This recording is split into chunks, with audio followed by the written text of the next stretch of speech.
Last one of the year. Indeed.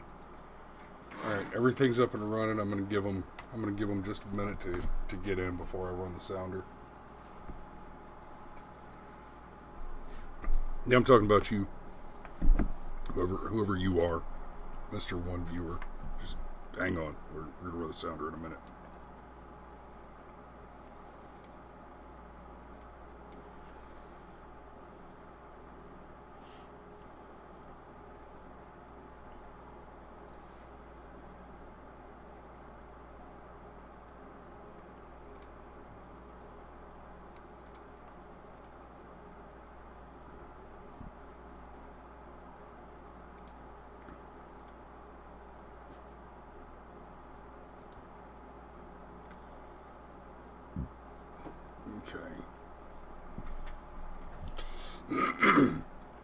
Looks like we got Patrick with first blood.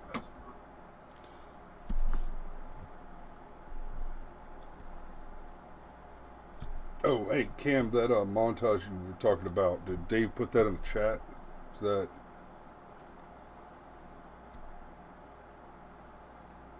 Yes. This one? Yes. Okay.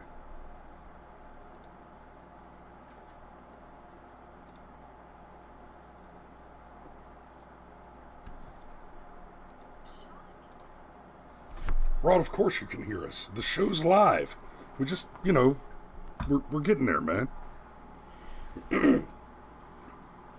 Hey, Cameron, you ready to do this? I was born ready. Push the button.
Happy New Year's! Almost. Eve. Yes. Yeah. And let's see. Let's just jump right into it and say hey to some folks. Good morning. Good morning. Good morning, Patrick. Good morning, Megan. Rod. Dave, we're going to play part of the video you sent us. Thank you. Only part of it, though. It's 5 minutes long. That's a lot of show. It's good, though. It is. Let's see. Oh, good morning, Danny. Go Dogs. Am I right? Whoop some Michigan ass. Yes. And yeah. So, Rod asks, "What group is this? Where have you been?" I don't know. This is the show, baby. This is what we does. Here we go. We're gonna watch a little bit of this montage that Dave Bowen sent us from. Looks like it's... Actually, I think this first clip in the montage is from ABC News. I'm not sure who the... Daily Wire, I think. Okay. So thank you, Daily Wire. We're excellent. So, yeah, Daily Wire... One of the reasons I'm into sharing this is I want to celebrate people who are doing what we're doing, who are celebrating our God-given rights, the right to bear arms, as it were. Wrong button. Reportedly entered the home through a window on Loma Vista Drive before walking into an upstairs bedroom. Now, fearing for his safety, the father grabbed his gun and fired a single shot. Caught on camera, it only takes about 8 seconds from the time these 3 armed robbers kick open the door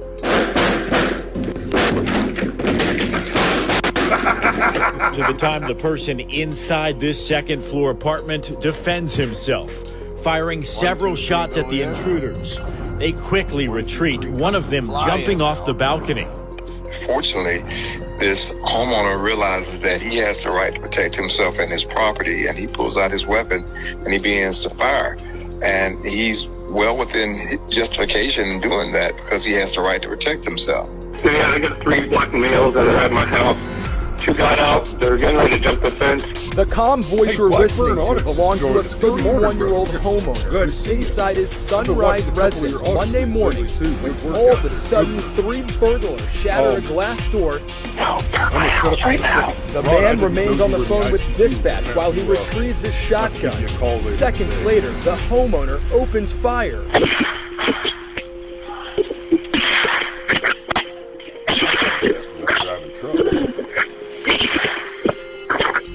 Are those shots fired? Yeah. Tell me what is happening, sir. I killed 1, I think. The men, 4 of them, kick in the front door. Look at that. The guy in red in the hoodie, well, he has a gun, but so did the homeowner. Look at that, in and out when the homeowner started shooting. The intruder shot back before they ran off. The homeowner was shot in his hand, but is otherwise going to be okay. The sheriff said he was able to shoot one of the robbers who is now in custody, but it's the other 3 that managed to get away. The man just happened to stash this gun where he needed it most. 2 men ordered Daniel McNamara and his wife into their home, then into the basement. Terrifying moments. They kept telling us, turn around. I said, no, I'm not going to turn around. He said, you're going to kill me face to face, you coward. McNamara said he happened to have a gun stashed in the same area they were being held captive. All I kept thinking about, how can I get to that gun? McNamara said he saw his moment and had to take it, firing off 2 shots, leaving this window broken and one of the suspects injured, now in the hospital. The Escambia County Sheriff's Office is investigating this as a stand your ground case. The sheriff says the woman was protecting herself and her family. Okay, we're going to give that one a... You can see the man kicking the front door on James Taylor Lane and screaming at those who are inside. You want to play? Let's play. After a few tries, he gets in. The sheriff said once inside, he armed himself with a knife and threatened to harm his children's mother. A woman in a bedroom said she was in fear for her life and shot the man in the head. He died on scene. They already had a pistol on me and was grabbing my 11-year-old daughter. King is talking about the men who barged into his home on Old Welcome Road in Lithia around 9 o'clock Wednesday night. Both men pointed guns at him while demanding money. And when I'm telling them I have nothing for you, they got this backpack and gun in my face saying, give me everything you got. And I'm saying, I have nothing for you, I have nothing for you. It became real violent real fast. King says one of the men started pistol whipping him while another kicked him repeatedly in the head. King's wife, who was 8 months pregnant, was in the back bedroom and peeked out to see what was going on. That's when King says one of the masked men shot at her. She retreated, grabbed an AR-15, and returned fire. When he came towards the back door in her line of sight, she clipped him. He made it from my back door roughly 200 feet out in the front ditch before the AR did its thing. Deputies who responded to this scene found a man dead in a nearby ditch. The other man ran off after the shot was fired. Damn, son. Mama Bear with the DRT. Hallelujah. I think the rest of this is just a much quicker. Ooh. Come on, get it, get it.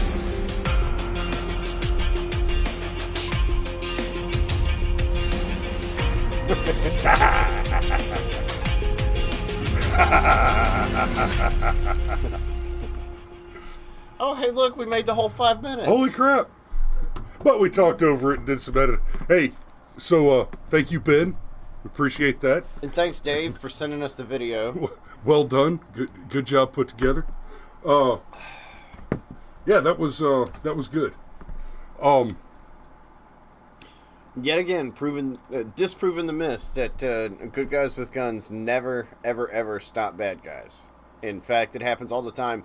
In fact, what happens a lot, and you just don't hear about it, is what happened in several of these videos. Good guy with a gun draws his weapon. Bad guy beats feet. Yeah. Maybe one of the other score points we need is the scatter shot. Oh, I see what you did there. Because you can actually scatter them without actually taking a shot. See? There you go.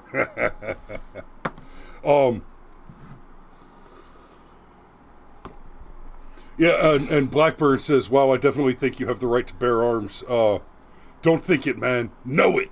Know it. So people who say different need to see these videos. Absolutely. And I've said it before and I'll say it again. If you've never been in a gunfight, all right, okay, years ago, when I went to get my insurance license, my first insurance license, because there's more than one depending on product. But for my first insurance license, I didn't know anything about the industry, so I actually went and took one of the classes instead of just reading the book and taking the test like I did for the other ones.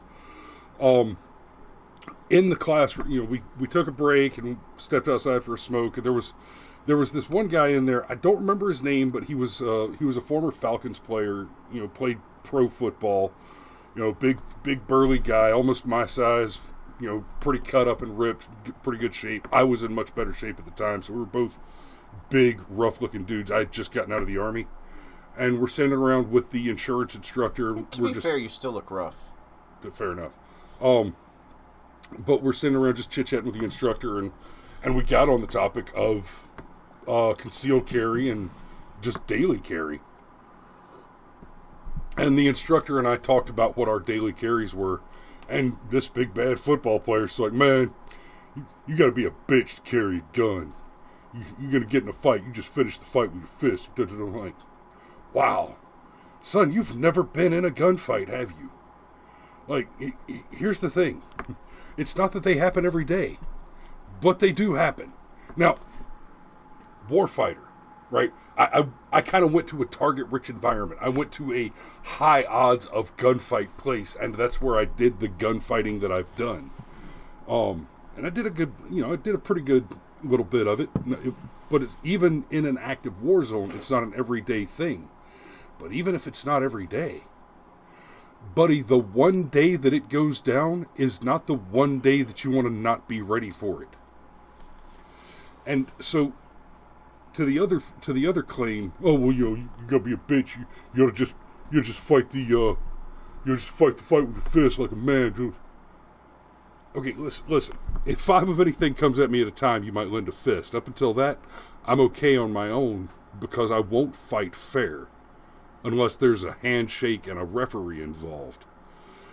But when you start talking about other people being at risk, guys, it's not just the right thing to do to step in and defend the defenseless when you're faced with that situation.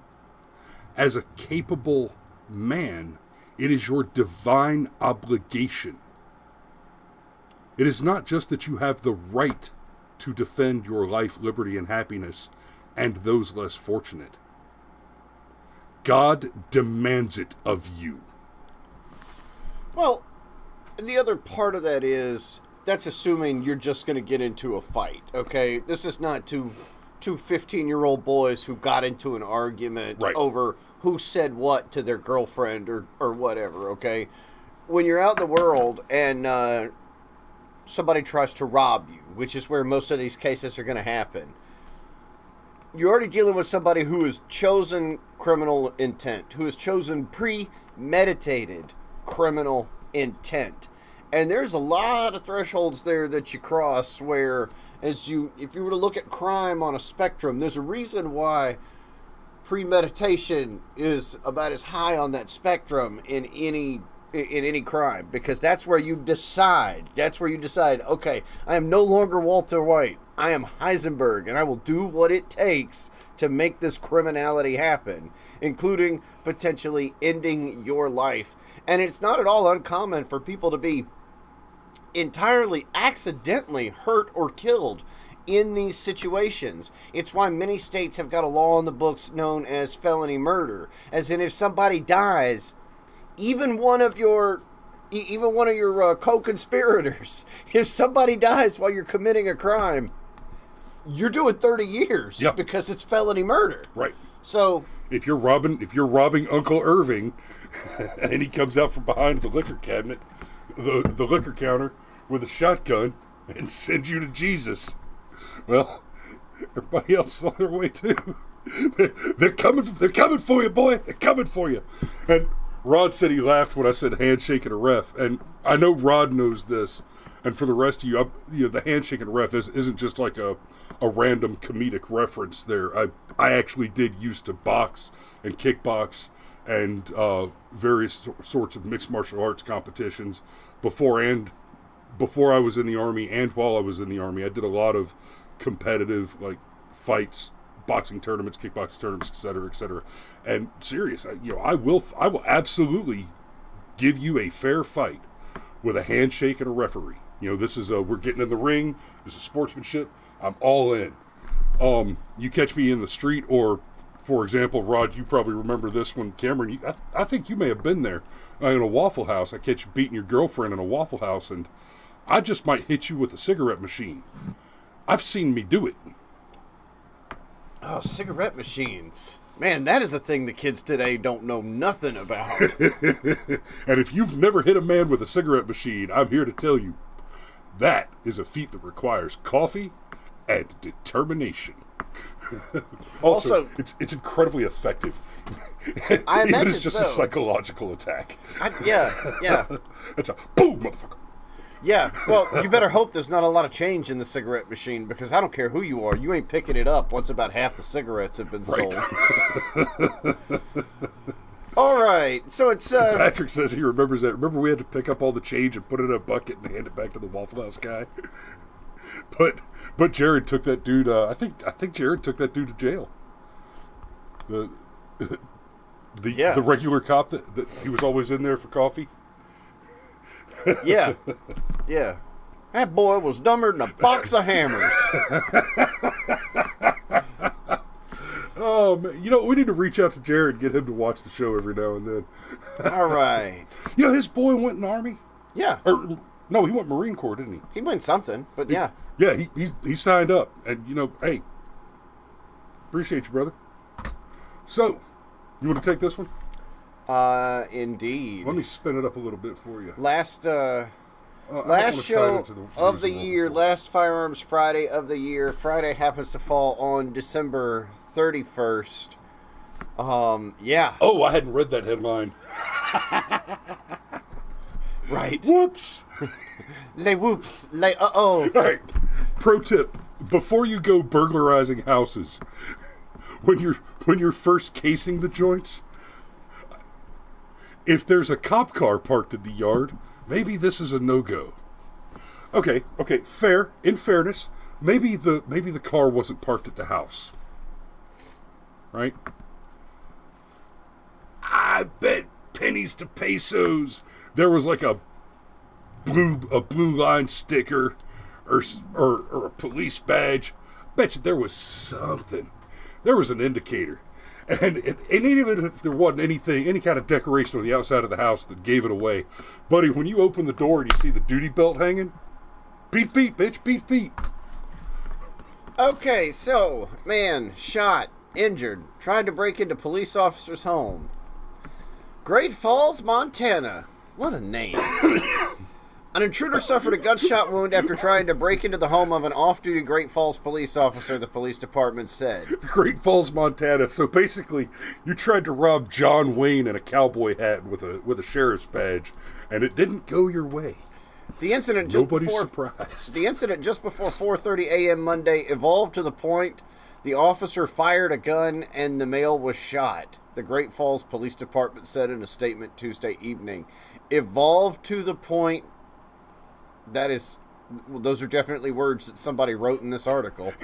The alleged intruder's injuries were not believed to be life-threatening, but he was taken to the hospital, the department said. Okay, I can see where this is going, so let me correct that sentence. The alleged intruder's alleged injuries were alleged to be non-life-threatening, but he was allegedly taken to the hospital, the department said. He was allegedly not acquainted with the officer, police said.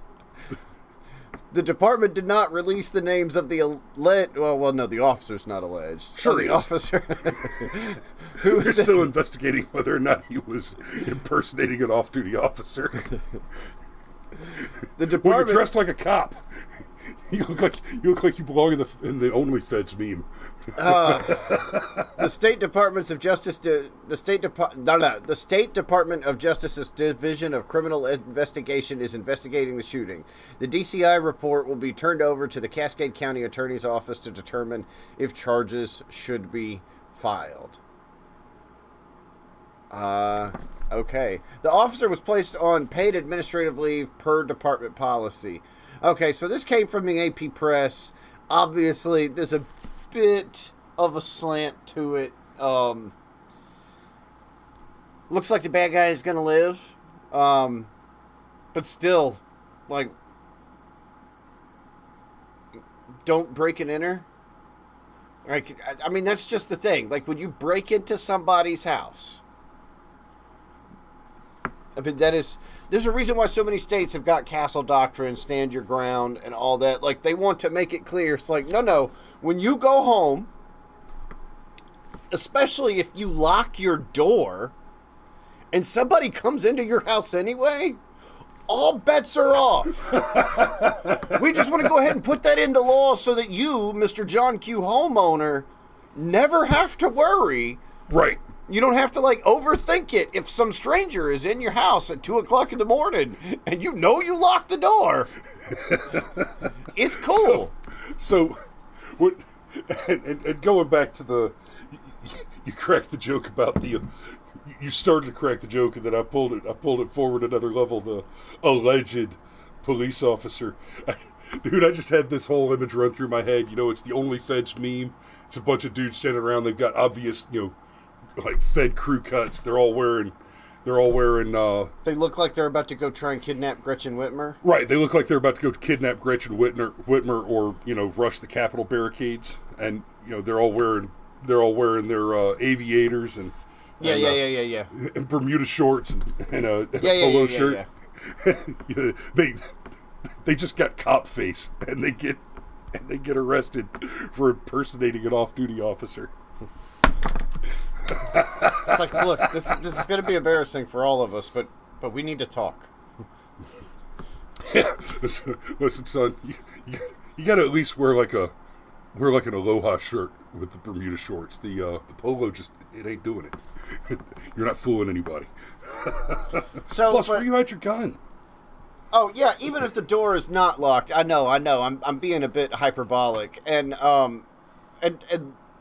the thing to get to though is,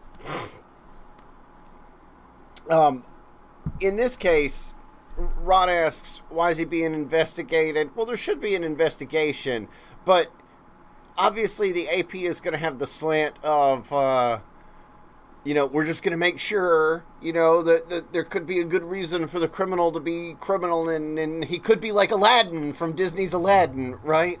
Which is how the vast majority of criminals, in fact, are not, okay? Like, people that are hungry and steal food actually steal food. Right. Those are pretty obvious to pick out. But it just... what we were observing and kind of making fun of is the fact that we're just going to inject this little bit of political narrative into a situation where we can, even though there's not really a political narrative that could possibly be injected into this situation.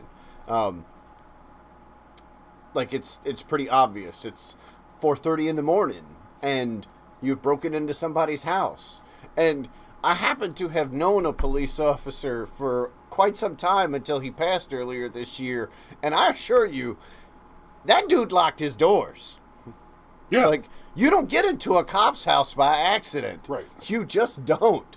he either lets you in or you break in. There's no middle ground there. Rod, if you can't reach your gun, reach your coffee mug. Yeah, or any other heavy object. I've seen more than one Waffle House cook.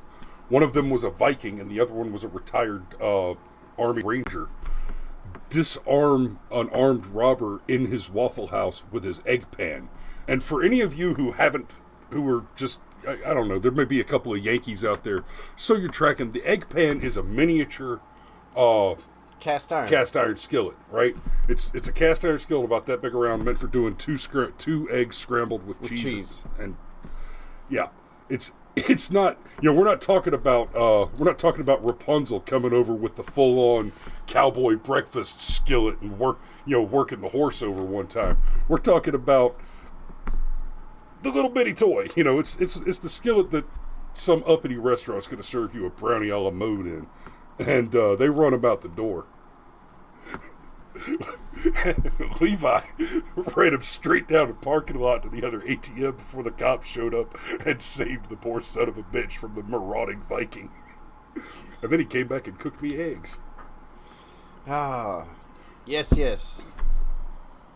Yes! So Patrick mentions the Ranger's wife ran one dude off and sprayed him with the dishwashing sprayer. That was hot shit. All right. Let's do another one. Oh, excuse me.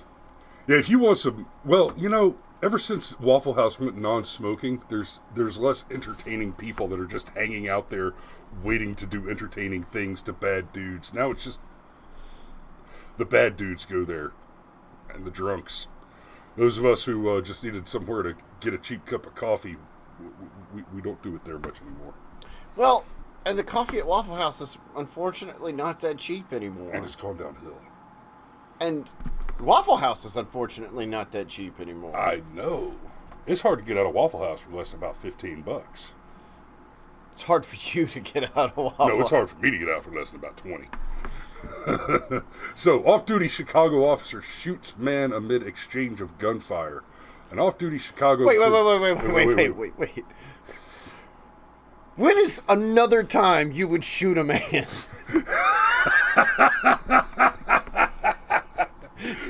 Well, it could have been a gangland execution. Could have come up behind him. Which would have exchange of gunfire. No exchange. Just two in a dome. Fit him with some concrete slippers. But then as soon as you return gunfire, that is in fact an exchange. No, it's delivery, not intercourse. Chicago AP. God, people get paid to write these. An off-duty Chicago police officer shot and critically wounded a man during an exchange of gunfire after the man tried to rob him on the city's south side, police say. Okay, so your headline should say, off-duty Chicago police officer shot man trying to rob him. That's your headline. During an exchange of gunfire? Was there like a John Wick movie happening in the background and these guys just happened to get caught up in it? Is it like that scene in Boondock Saints where Willem Dafoe's like, I want to shoot my gun too? There was a firefight! I need to cut that. I need to clip that for this show. The man approached the officer about 5:45 p.m. Jesus, 17:45. Just keep going. You can make it. You can make it. Civilians have half a clock, and it's confusing because it's redundant. I mean, it says p.m. Fix yourselves. Monday in the Calumet Heights neighborhood and tried to rob the officer, said Tom Aaron, a spokesman for the Chicago Police Department. The two exchanged gunfire and the man was hit, Aaron said. Fire officials said he was transported to the University of Chicago Medical Center in critical condition, the Chicago Sun-Times reported. Okay. Let's do that again. He was transported to the University of Chicago Medical Center in critical condition, reported the Sun-Times. Yeah. People go to J school for this. Or don't. I was about to say, not this one. The officer was not injured and a weapon was recovered at the scene, police said. Police did not immediately release additional details of the shooting, which is being investigated by the Civilian Office of Police Accountability in Chicago. Oh, I love this article. Aaron said the officer will be placed on administrative duties for 30 days, a routine step following a police-involved shooting. Okay. I will grant that the administrative duties for 30 days, they didn't put him on leave, they didn't kick him out, they didn't fire him. That's all good, assuming it's a clean shoot, which it sounds pretty obviously like it was, right? Take a few days off, because not everybody is a hardened warfighter. Not everybody's up to exchanging gunfire. That's not a trade that everybody's ready to make. So I can Apparently appreciate this guy that. was. And there does need to be an investigation into the activity. Now, we're talking Chicago and the Civilian Office of Police Accountability. The Civilian Office of Police Accountability. Let's not forget, police officers are still part of the civilian government. Okay? The idea that police officers are not civilians, they're not military. Their training is not at that level. And they're not organized at that level. Police officers are civilians. And you want them to be civilians. Yes. You don't want them to be soldiers. And in this context, when they say Civilian Office of Police Accountability, what they mean is people who are even less competent to the work of reality than regular police officers. So I'm going to explain something to you. I'm going to do it. I'm going to do it with a bit more brevity than I like to, but it's a topic that we've discussed before, and I'm just going to put it out there just enough to give you a taste of it. And this is one that I'll end up doing show after show on over the years as I develop it and take you a little further down the briary path, as it were. There are no civilians in reality. That you can live a life which is not steeped in war and pain and death and poverty is a lie that we carefully continue to tell ourselves in order to maintain this facade of civility. But reality, without the constant active work to tell ourselves the lie, reality does not include civility. It is constant war, struggle, death, and poverty. The only way that we can enjoy the illusion of peace, prosperity, life, liberty, and the pursuit of happiness is by continuing to put in the work to fabricate that fantasy. The moment more than half of us stop working hard to maintain that illusion, it will crumble. And if you have any doubt of what I'm saying right now, I invite you to examine the last 2 years and look at the rate of decline of the economy at large, systematic trust in government systems, larger institutions globally, the decline and deterioration of the supply chains which we have relied on. The supply chain is probably one of the best examples I can point to of exactly the thing that I'm talking about. It is a lie that we tell ourselves, and it is a beautiful lie. And it is a beautiful lie which we can enjoy intensely as long as we all work our asses off to keep telling that lie to one another. Yes. The actual reality is the struggle against the unending state of entropy of the universe. And while that sounds really dark, it's a fact. And we I don't know that I would, I wish you hadn't brought this up at the very end, because there's a lot of fertile like both linguistic and philosophical And ground there. I've got a little time.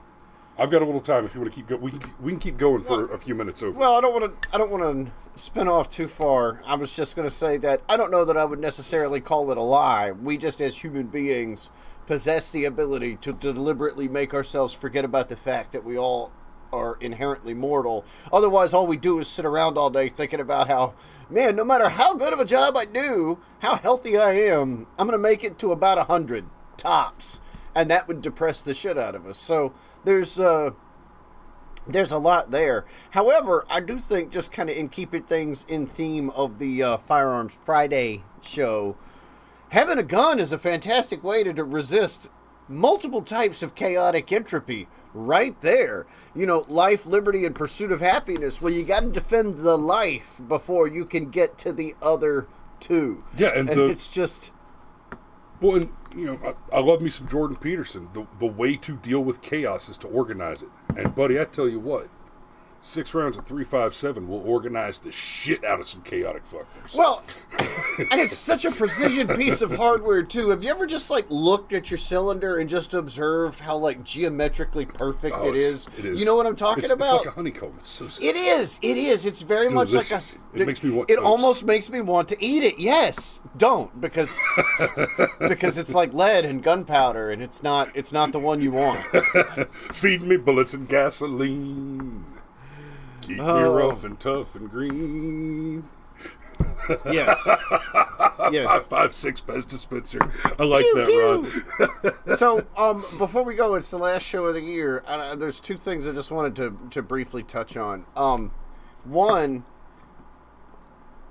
it's been a strange year for many reasons, and not just because of the coof and the lung pal sicken, you know, pick your jokes, and the most fortified election of all time, and all that.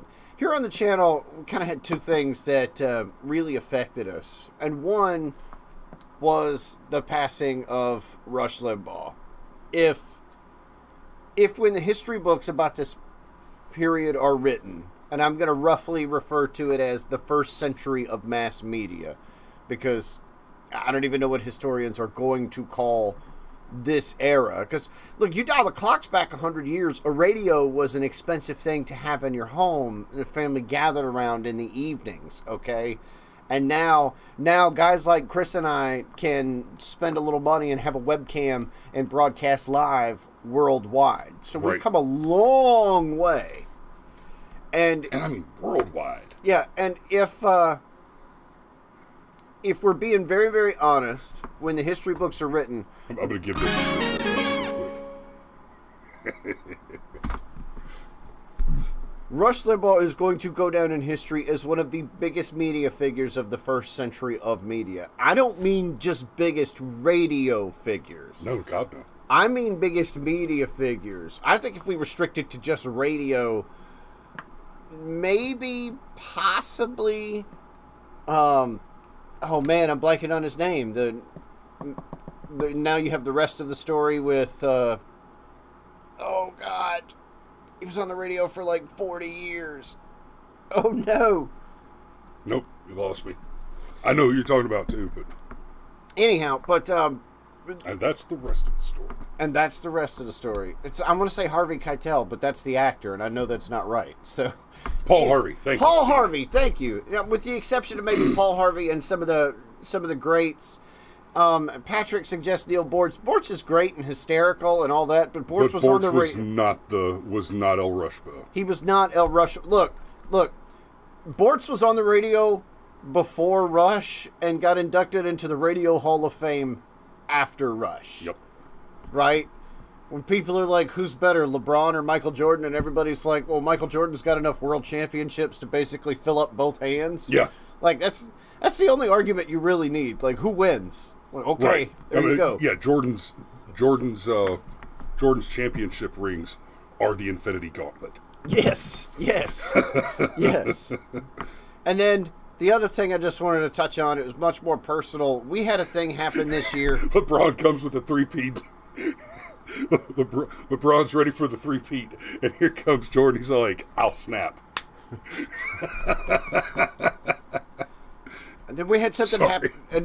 We had something happen on this channel that kind of blew our mind a little bit, and was very personal to me. But we lost a channel contributor, and that was our father. Well, not our father, my father, but the contributor. We referred to him as Papa Sheepdog, and he was able to give us a lot of insight on police matters. And I think it's fair to say that because my dad was a cop, I had a very rosy view of police officers. I guess I can't help but look at a cop and personify my father in that police officer. I can tell you, it's weird. If you pay attention to media, you see news channels or radio stations or whatever, they talk about, oh, so-and-so worked for us, and then suddenly they were just gone. There was a segment that we were putting together with my father with regard to red flag laws and what cops would and would not be willing to do, and how maybe there are already red flag laws hidden out there in society. You don't know about them yet, and all the different ways your rights could be taken from you. And there was a couple of shows we were cooking up in that vein, and then suddenly my father, Papa Sheepdog, kind of had a stroke, and that was that. So I don't want to be too terribly somber, but the year 2021 did have some things that we lost this year that were very important to us in a global sense, and then in a very personal sense here on the channel. And not to sound too terribly Forrest Gump about it, but that is all I have to say about that. All right. Well, let's go ahead and put a bow on the year that we will brutally disassemble this evening on the special show. Y'all go ahead and set yourselves reminders. We're doing, unfortunately, I'm gonna try and make it. If he can make it for part of it, it'll be great. We're starting at 9. We're gonna go until we drop, basically, or Alex pulls the plug. We'll be on with Polytech, Just for Fun Radio, and This Week from Rockdale. So you'll see Larry and Scotty and Alex hosting, and of course my furry face. And we're gonna drink some beers, maybe some scotch, and we're gonna talk about the year, talk about life, hang out, BS, have a good time. We're gonna stream for at least about 3.5 hours, and we'll see y'all there. So until then, it is the last Friday of the year, going into the most dangerous weekend of the year.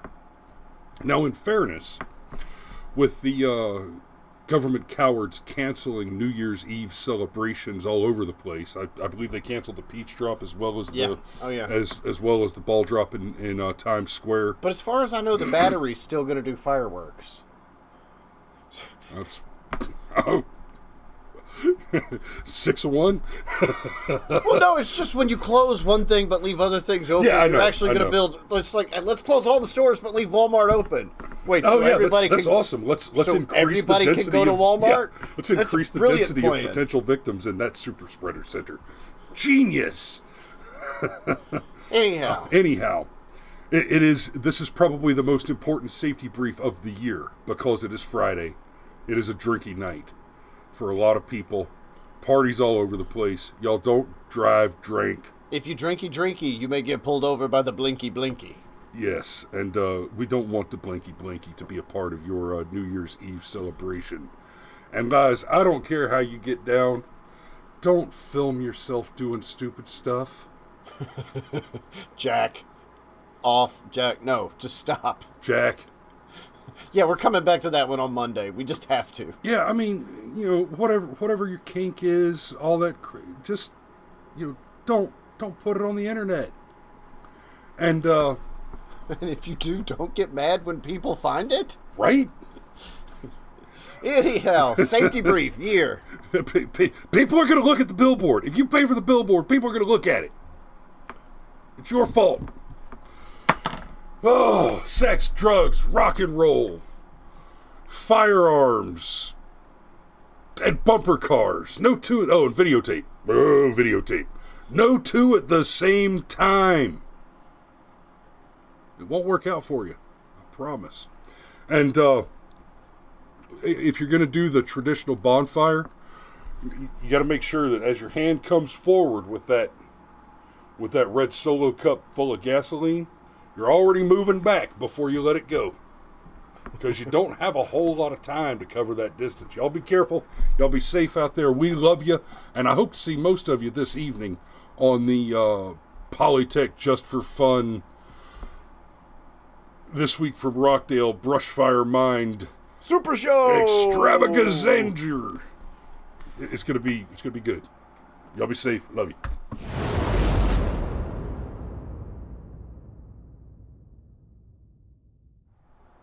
Nate Too Good. You're late. Hit the subscribe button. We'll see you Monday. Deuces. Again, deuces.